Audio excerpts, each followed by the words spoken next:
میرا دل کرتا ہے کہ میں یہ حدیث نہ لوگوں کی روحوں تک اتار دوں۔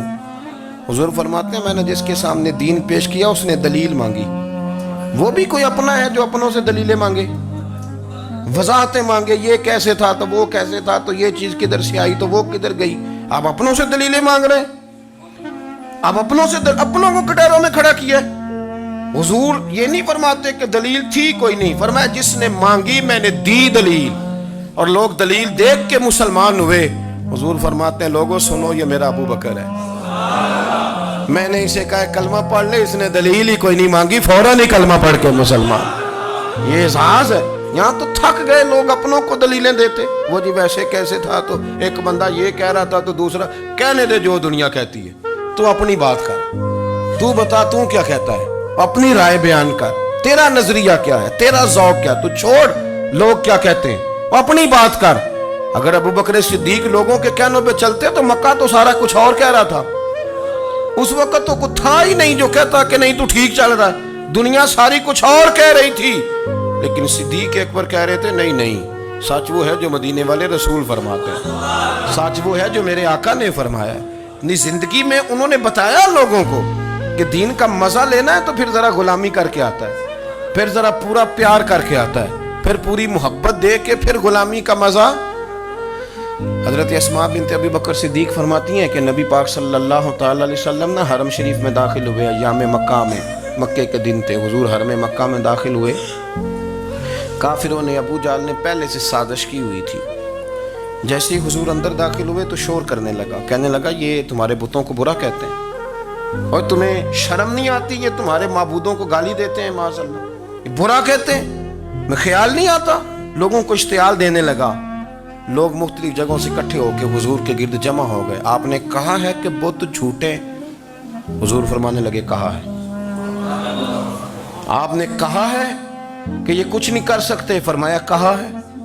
آپ نے کہا ہے یہ کوئی نفع نقصان نہیں دیتے، حضور فرمانے لگے کہا ہے۔ رسول کائنات صلی اللہ علیہ وسلم سے جو سوال پوچھا حضور نے بیان کیا، چاروں جانب سے وہ نبی کریم پر ٹوٹ پڑے، معاذ اللہ، مارنے لگے۔ حضرت صدیق اکبر گھر میں بیٹھے کھانا کھا رہے تھے، کسی نے کہا ابو بکر وہ تو حرم میں حضور کو مار رہے ہیں، نہ سر پہ ٹوپی نہ پیروں میں جوتا۔ ابو بکر دوڑے، سر پٹ دوڑے، بھاگے۔ حضور زمین پہ لیٹے ہوئے تھے، وہ تکلیف دے رہے تھے۔ حضرت صدیق اکبر نے 2 کو پکڑ کے ادھر پھینکا، 4 کو ادھر پھینکا، 5 کو ادھر پھینکا، ایک جملہ بار بار زبان سے کہتے ظالمو انہیں مارتے ہو جو تمہاری نجات کا سامان لے کے آئے، انہیں تکلیف دیتے ہو جو کہتے ہیں اللہ میرا رب ہے، انہیں مارتے ہو، شرم نہیں آتی۔ اب انہوں نے حضور کو چھوڑ کے تو جناب صدیق اکبر کو مارنا شروع کیا۔ حضرت صدیق اکبر، عقبہ بن ابی معیط، عتبہ عتیبہ ان کے ہاتھوں میں جوتے تھے۔ آج کل جوتے وہ نہیں ہوتے جو اس زمانے میں تھے، جوتا ہوتا تھا لکڑی کا، کھڑاؤں کہتے تھے، وہ جوتے پکڑ لیے اور جناب صدیق اکبر کے سر پہ مارنے شروع کیے۔ سر پہ جوتے لگ رہے ہیں، لگتے جا رہے ہیں، خون بہتا جا رہا ہے۔ حضرت صدیق اکبر نے بازو کھولے ہوئے، بے ہوش ہو کے گرے۔ حضرت اسماء کہتی ہیں میرے والد کو لوگ گھر لائے تو سر بھی سارا لہو سے بھرا ہوا تھا، چہرہ بھی سارا لہو سے بھرا ہوا تھا۔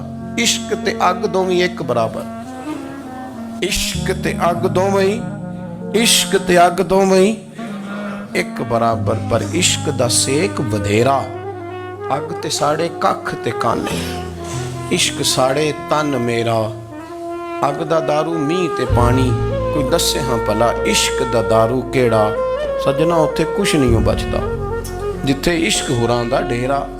حضرت صدیق اکبر کو گھر لائے تو لہو لہان ہے سارا وجود، خون بہ رہا۔